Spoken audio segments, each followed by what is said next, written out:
नमस्कार, मालवणी लाईफस्टाईलमध्ये तुमचे सर्वांचे खूप खूप स्वागत आहे। आज आपण बनवणार आहोत पौष्टिक अशी अळीवाची खीर।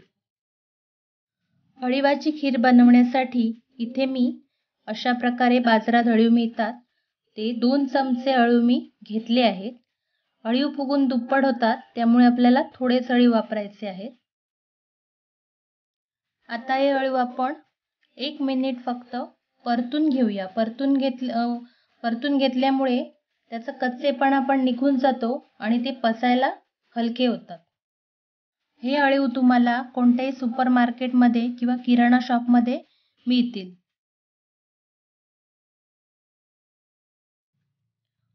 आता 1 मिनिट परतलेले अळीव आपण काढून घेऊया।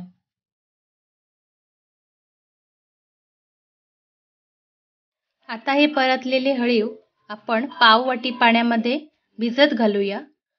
1 तास आपल्याला हे अळीव भिजवून घ्यायचे आहे। तुम्ही 1 तासापेक्षा जास्ती भिजवलात तरी चालतात, जेवढे जास्त भिजतील तेवढे अळीव चांगले।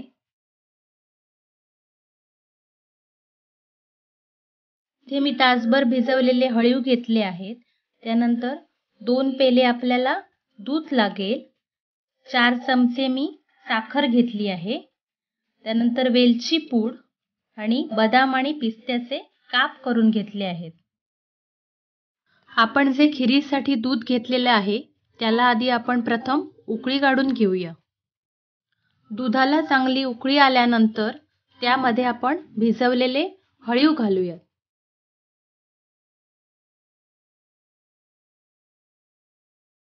त्यामध्ये साखर घालून घेऊ। त्यानंतर बदाम आणि पिस्त्याचे काप टाकूया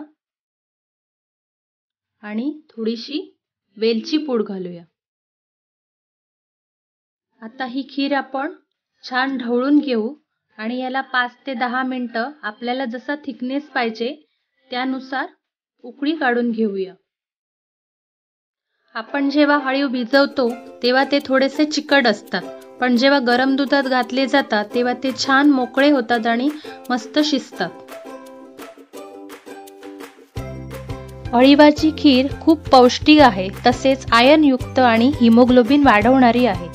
अळीव उष्ण असल्याने प्रसूतीनंतर अळीवाची खीर खाल्ली जाते। तसेच थंडीमध्येही मुली आणि महिलांनी ही खीर जरूर खावी, त्यामुळे महिलांना येणारा थकवा बऱ्याच अंशी कमी होतो। आता आपल्या अळीवाच्या खीरीला छान उकळी आलेली आहे आणि अळीव पण छान शिजले आहेत। तर आता आपण गॅस ऑफ करूया।